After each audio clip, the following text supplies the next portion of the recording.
Okay, Chris, what's tip number 3, please?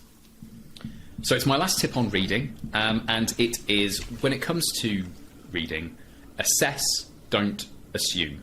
And what I mean by that is, when I've spoken to secondary school leaders, when I've spoken to primary school teachers and places where I've worked as well, I've often seen teachers say, well, this kid struggles with reading, and so we're putting in place a reading intervention, which is a bit like saying, this student struggles with maths, so I'm putting in a maths intervention. Well, what component of maths are you focusing upon? What is it that they struggle with? Is it mental arithmetic? Is it they don't have committed to memory number bonds and multiplication facts that they can then apply to more interesting mathematics? Is it other stuff?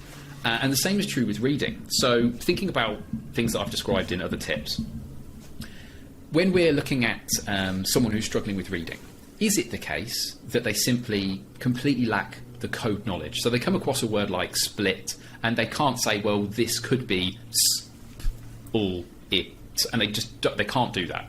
If so, then that's what they need to be taught. They need to be taught explicitly some code knowledge so that they can begin to recognise words for themselves.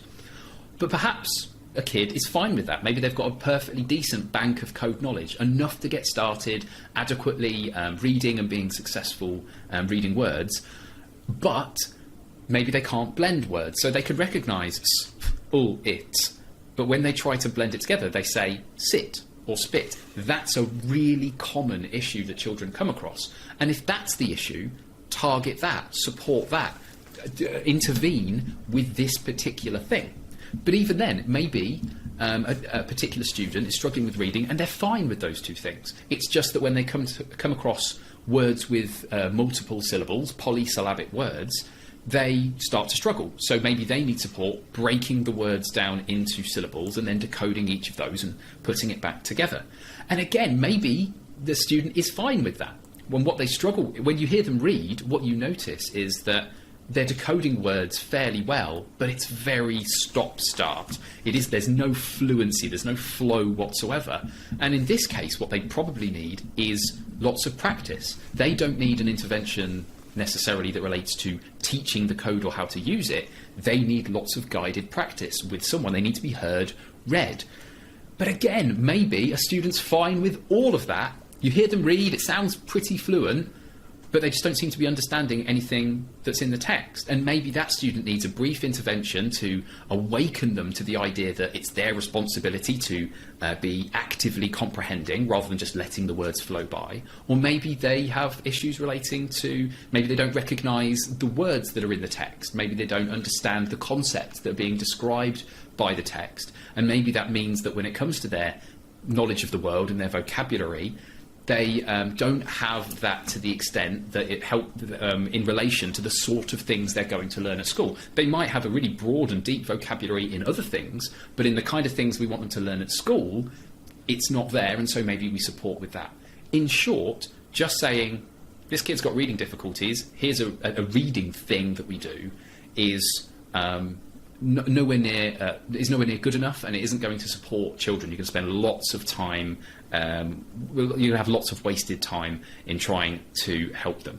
And I can imagine what listeners are thinking right now, which is, okay, I'm a teacher, I'm not in charge of how we support children's reading across the school. How can I possibly assess this stuff? How can I work out what's going on? Well, nothing is an adequate replacement for genuine systematic assessment in a school with, phonics assessments that identify different components, a fluency assessment, and perhaps even standardised comprehension assessments. That kind of stuff is really valuable if we want to work out who is struggling to learn to read. And yet, it can still be valuable to assess these things just through hearing a child read. If you hear them read for a couple of minutes, you can identify, well, do they have code knowledge? Are they recognising, the sound, the phoneme s or the phoneme sh when they're coming across it in writing? Is it blending that they're having a problem with? When you ask them to sound it out, is it kind of, if you say, read this words, and they're identifying phonemes okay, but they're not blending it, then that's the problem. Is it a fluency issue, as I mentioned? Is it stop-start? Do they seemingly read fine, but don't understand? Just by hearing children read for a couple of minutes from a roughly age-appropriate book, we can get a pretty good grasp of, well, what stuff do they need support with? Do I just need an opportunity to hear them read in form time, or do, as some schools have done, can I just set up a system where sixth formers are occasionally hearing struggling readers from year 7? What support can I put in place to match the difficulties with reading that they are having? So, in other words, as I say, assess individual reading difficulties, and this can be done in quite an informal way, rather than just assuming you can tackle reading as a whole thing. Oh, I love this, right? I always love a link to maths, as you'll know, and I like that. You often get kids say, I don't like maths, I hate maths, I can't do maths. And then it's when you dig into it, you find out actually it's algebra that they don't like, and then you dig in a bit further, and it's a specific thing within algebra. And my first question is, do you find, can kids do that generally? If they say, I don't like reading, and you dig in a bit more kind of specific, say, well, what is it about reading you don't like? Do you find kids can identify, oh, it's the blending I can't do, or is the onus more on the teacher to identify, if that makes sense? And with reading, it's very much more the case that it's on the teacher to identify that stuff, because if you can't do one of these things, particularly if it's something quite foundational, like identify words, then it tends to be the case that pupils really will not like reading, because often they've been asked to do lots of it, and they have effectively struggled with it for years and years and years. So they're being perfectly honest when they say, I don't like reading, because our understanding of what we read is almost like this emergent property that comes from these two competencies that I mentioned. When they say, I don't like reading, yes, there might be something individual that's underpinning this problem. It's probably not the case that that's the bit that they don't like, and it's probably almost certainly the case that they can't recognise their own the bit that they are struggling with. Got it. And my final question is, you mentioned there that, if I've got this right, kids could be struggling with the phonemes, the blending, the fluency, or the comprehension. Is that very much a hierarchy? Is it kind of, if you don't get the first one, if you struggle with the phonemes, you can't do anything else? Does that mean if you sense that a student is struggling with reading, it's almost like a checklist that you can go through to say, have they got that bit, have they got that? Or is that oversimplifying things? Oh, no, I think there's definitely a sense of hierarchy. No, it isn't the case that we teach it in a hierarchical fashion, in that we don't have to wait until children have developed understanding of sound spelling correspondences to teach language comprehension. We could be teaching, and should be teaching, these bits kind of side by side.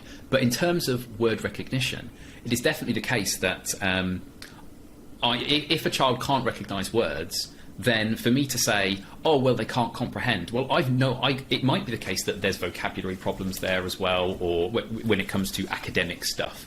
But I won't be able to tell that, because they can't recognise words. So if in doubt, the way you want to approach this is the stuff that we teach through phonics, so code knowledge and blending. If that's not there, that's your go-to. That's the first thing you would deal with, because you can't be a fluent reader if you haven't developed some level of expertise with that.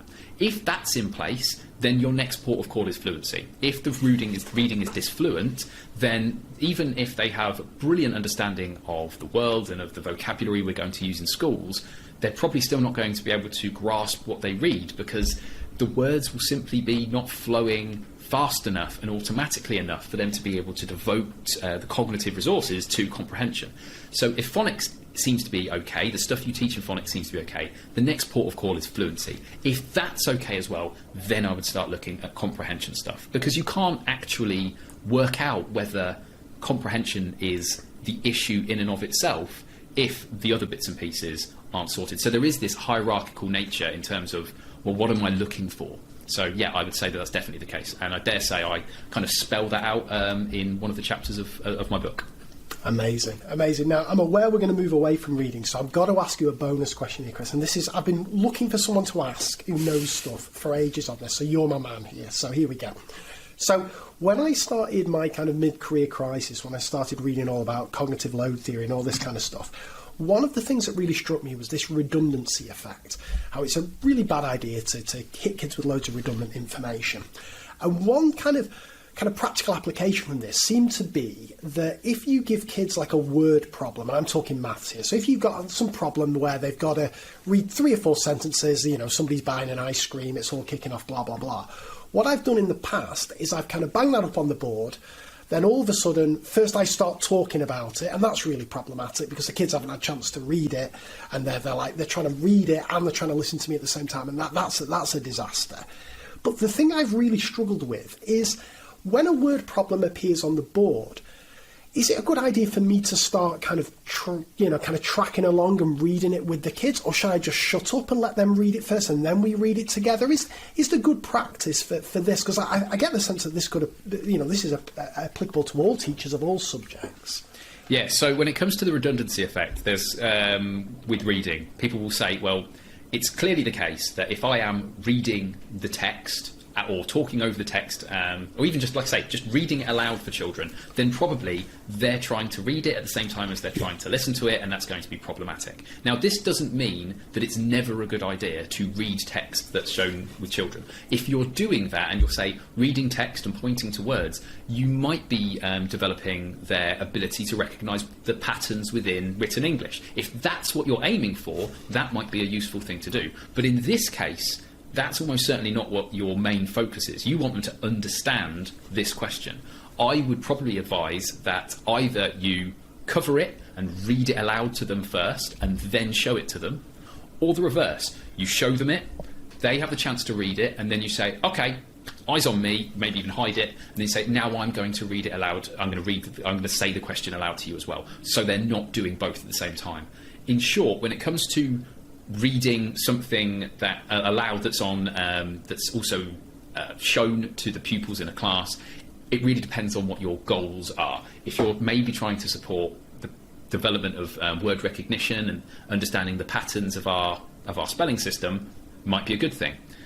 If, however, you're looking for them to understand the question, comprehend it, and that's your main focus, you're probably best off giving them a chance to read it first on their own before reading it yourself, or the other way around, reading it to them, then giving them the chance to read it themselves. Amazing.